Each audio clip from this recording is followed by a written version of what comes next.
Dual nature of radiation and matter topic லேருந்து 7th question பார்க்கலாம் பாருங்க. A 100 watt sodium lamp radiates energy uniformly in all directions. The lamp is located at the center of a large sphere that absorbs all the sodium light which is incident on it. The wavelength of the sodium light is 589 nanometer. What is the energy of photon associated with the sodium light? At what rate are the photons delivered to the sphere னு கேட்டிருக்காங்க. இப்போ நம்ம solve பண்ணலாம் பாருங்க. First one, what is the energy per photon கேட்டிருக்காங்க. Energy per photonனா energy equal to hc by lambda ன்னு போட்டுக்கணும். Lambda வந்து 589 நேனோமீட்டர் கொடுத்துருக்காங்க. h வந்து நமக்கு 6.63 into 10 power minus 34 ன்னு தெரியும். c வந்து 3 into 10 power 8 divide by lambda வந்து 589 into 10 power minus 9 ன்னு போட்டுக்கணும்ப்பா. இதை சிம்பிளை பண்ணிங்கன்னா நமக்கு வந்து approximately இந்த எனர்ஜி எவ்வளோ வரும்னு பார்த்தீங்கன்னா 3.38 into 10 power minus 19 ஜூல்னு கிடைக்கும்ப்பா அப்படின்னு கிடைக்கும் இது எனர்ஜி.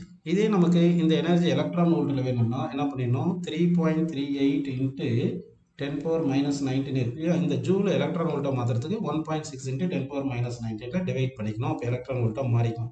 ஸோ இதை கட் பண்ணோம்னா என்ன வரும்னு பார்த்தீங்கன்னா 2.11 எலக்ட்ரான் வோல்ட்டுன்னு கிடைக்கும். அப்போ எனர்ஜி வந்து 2.11 எலக்ட்ரான் வோல்ட்டில் கிடைக்குது. செகண்ட் வந்து at what rate photons are deliver to the sphere சொல்லியிருக்காங்க. அப்படி தானப்பா. அப்படின்னா பவர் இஸ் ஈக்குவல் டு நமக்கு என்ன தெரியும், எனர்ஜி பை டைம் தெரியும். எனர்ஜிக்கு என்ன formula, number of photons into h c by lambda. இல்லைன்னா இந்த எனர்ஜி ஈனே அப்படியே வச்சுங்க. சரி இருக்கட்டும், அப்படியே பை டைம் போட்டுக்கலாம்.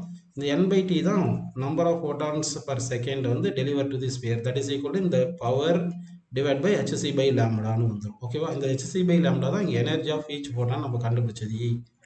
அப்போது number of photons deliver to the sphere per second equal to power by energy போடணும். பவர் என்ன இருக்குது 100 வாட், 100 வாட்னு போட்டாச்சு. எனர்ஜி ஆஃப் சிங்கிள் ஃபோட்டான் போடணும். சிங்கிள் ஃபோட்டான் எவ்வளோ 3.38 into 10 power minus 19 நமக்கு தெரியும். இதே சிம்பிளை பண்ணுவோம்னா நமக்கு அப்ராக்சிமேட்லி என்ன ஆன்சர் வரும் அப்படின்னு பார்த்தீங்கன்னா 3 into 10 power 20 அப்படின்னு கிடைக்குதுப்பா. இத்தனை ஃபோட்டான்ஸ் பர் செகண்ட் வந்து இந்த ஸ்பியருக்கு வந்து டெலிவர் பண்ணுறோம் அப்படின்னு அஸ்யூம் பண்ணிக்கலாம். ஓகேங்களா.